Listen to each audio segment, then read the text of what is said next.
The Elephant's Child. In the high and far-off times, the elephant, O best beloved, had no trunk. He had only a blackish, bulgy nose, as big as a boot, that he could wriggle about from side to side, but he couldn't pick up things with it. But there was one elephant, a new elephant, an elephant's child, who was full of satiable curiosity, and that means he asked ever so many questions, and he lived in Africa, and he filled all Africa with his satiable curiosities. He asked his tall aunt, the ostrich, why her tail feathers grew just so, and his tall aunt, the ostrich, spanked him with her hard claw. He asked his tall uncle, the giraffe, what made his skin spotty, and his tall uncle, the giraffe, spanked him with his hard hoof. And still he was full of satiable curiosity. He asked his broad aunt, the hippopotamus, why her eyes were red, and his broad aunt, the hippopotamus, spanked him with her broad hoof. And he asked his hairy uncle, the baboon, why melons tasted just so, and his hairy uncle, the baboon, spanked him with his hairy paw. And still he was full of satiable curiosity. He asked questions about everything that he saw, he heard or felt or smelt or touched, and all his uncles and his aunts spanked him. And still he was full of satiable curiosity.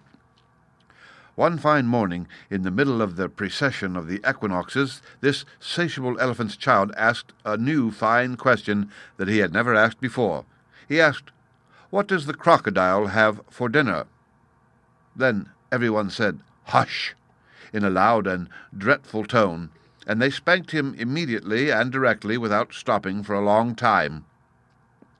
By and by, when that was finished, he came upon a Colo bird sitting in the middle of a wait-a-bit thorn bush, and he said, "My father has spanked me, and my mother has spanked me, all my aunts and uncles have spanked me for my satiable curiosity, and still I want to know what the crocodile has for dinner." Then Colo bird said with a mournful cry, "Go to the banks of the great grey-green greasy Limpopo River, all set about with fever trees, and find out." That very next morning, when there was nothing left of the equinoxes because the precession had proceeded according to precedent, this satiable elephant's child took 100 pounds of bananas, the little short red kind, and 100 pounds of sugar cane, the long purple kind, and 17 melons, the greeny crackly kind, and said to all his dear families, "Goodbye, I am going to the great grey-green greasy Limpopo River, all set about with fever trees, to find out what the crocodile has for dinner." And they all spanked him once more for luck, though he asked them most politely to stop. Then he went away, a little warm, but not at all astonished, eating melons and throwing the rind about because he could not pick it up. He went from Grahamstown to Kimberley, and from Kimberley to Khama's country, and from Khama's country he went east by north, eating melons all the time, till at last he came to the banks of the great grey-green greasy Limpopo River, all set about with fever trees, precisely as Colo bird had said.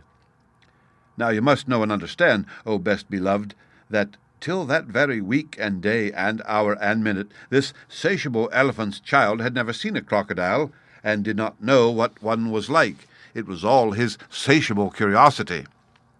The first thing that he found was a bi-coloured python rock snake curled around a rock. "Excuse me," said the elephant's child most politely, "but have you seen such a thing as a crocodile in these promiscuous parts?" "Have I seen a crocodile?" said the bi-coloured python rock snake in a voice of dreadful scorn. "What will you ask me next?" "Excuse me," said the elephant's child, "but could you kindly tell me what he has for dinner?"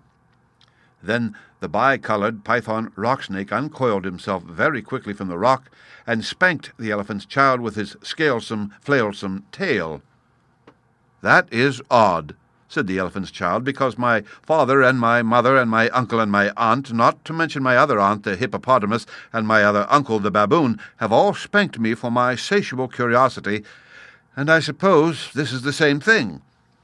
So he said goodbye very politely to the bicolored python rock snake, and he helped to coil him up on the rock again, and went on, a little warm but not at all astonished, eating melons and throwing the rind about, because he could not pick it up, till he trod on what he thought was a log of wood at the very edge of the great grey-green greasy Limpopo River, all set about with fever trees. But it was really the crocodile, O best beloved, and the crocodile winked one eye, like this. "Excuse me," said the elephant's child most politely, "but do you happen to have seen a crocodile in these promiscuous parts?" Then the crocodile winked the other eye, and lifted half his tail out of the mud, and the elephant's child stepped back most politely, because he did not wish to be spanked again. "Come hither, little one," said the crocodile. "Why do you ask such things?" "Excuse me," said the elephant's child most politely, "but my father has spanked me, my mother has spanked me, not to mention my tall aunt the ostrich, and my tall uncle the giraffe, who can kick ever so hard, as well as my broad aunt the hippopotamus, and my hairy uncle the baboon, and including the bicolored python rock snake, with the scalesome, flailsome tail just up the bank, who spanks harder than any of them, and so, if it's quite all the same to you, I don't want to be spanked any more." "Come hither, little one," said the crocodile, "for I am the crocodile," and he wept crocodile tears to show it was quite true. Then the elephant's child grew all breathless and panted, and kneeled down on the bank and said, "You are the very person I have been looking for all these long days. Will you please tell me what you have for dinner?" "Come hither, little one," said the crocodile, "and I'll whisper."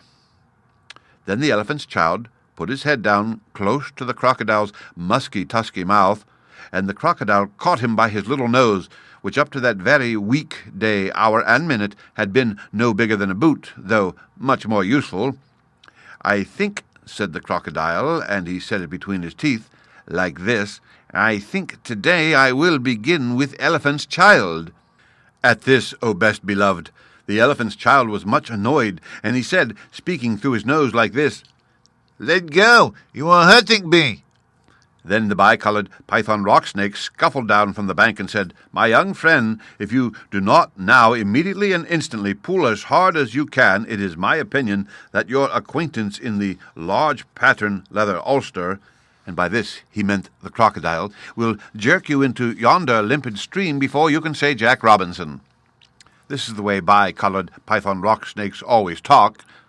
Then the elephant's child sat back on his little haunches, and pulled and pulled and pulled, and his nose began to stretch.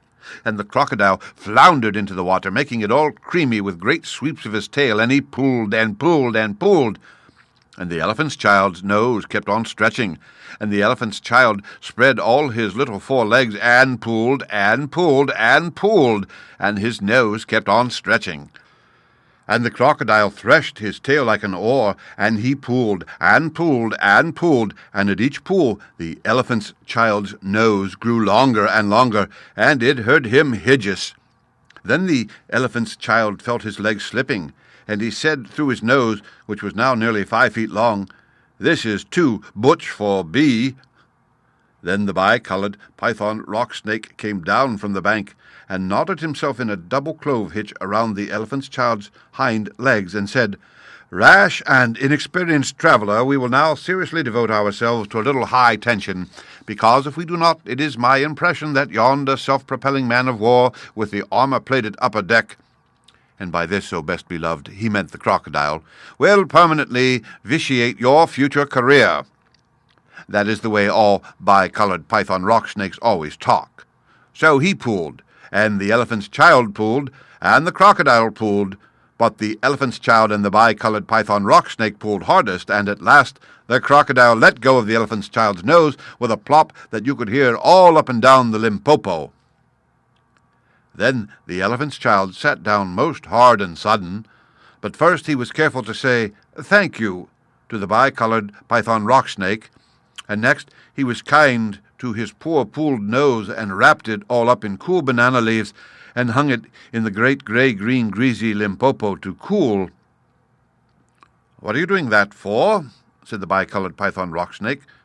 "Excuse me," said the elephant's child, "but my nose is badly out of shape, and I am waiting for it to shrink." "Then you will have to wait a long time," said the bicolored python rock snake. "Some people do not know what is good for them." The elephant's child sat there for 3 days, waiting for his nose to shrink, but it never grew any shorter, and besides it made him squint.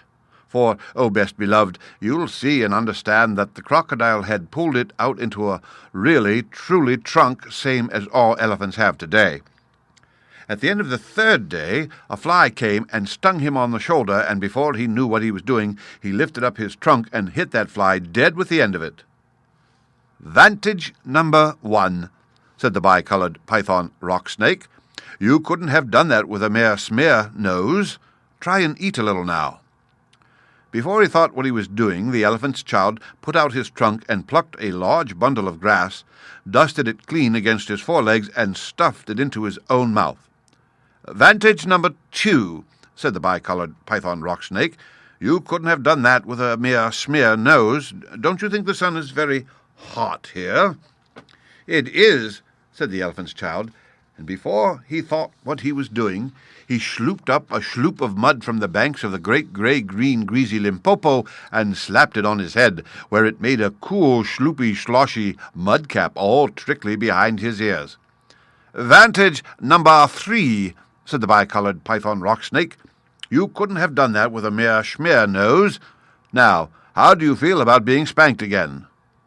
"Excuse me," said the elephant's child, "but I should not like it at all." "How would you like to spank somebody?" said the bicolored python rock snake. "I should like it very much indeed," said the elephant's child.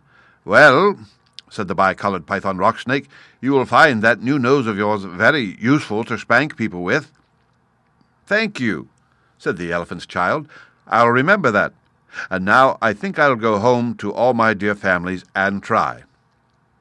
So the elephant's child went home across Africa, frisking and whisking his trunk. When he wanted fruit to eat, he pulled fruit down from a tree instead of waiting for it to fall, as he used to do. When he wanted grass, he plucked grass up from the ground instead of going on his knees, as he used to do. When the flies bit him, he broke off the branch of a tree and used it as a fly whisk, and he made himself a new, cool, slushy, squashy mud cap whenever the sun was hot. When he felt lonely walking through Africa, he sang to himself down his trunk, and the noise was louder than several brass bands. He went especially out of his way to find a broad hippopotamus. She was no relation of his, and he spanked her very hard to make sure that the bicolored python rock snake had spoken the truth about his new trunk. The rest of the time he picked up the melon rinds that he had dropped on his way to the Limpopo, for he was a tidy pachyderm. One dark evening he came back to all his dear families, and he coiled up his trunk and said, "How'd you do?" They were very glad to see him, and immediately said, "Come here and be spanked for your satiable curiosity." "Pooh," said the elephant's child, "I don't think you peoples know anything about spanking, but I do, and I'll show you." Then he uncurled his trunk and knocked 2 of his dear brothers head over heels.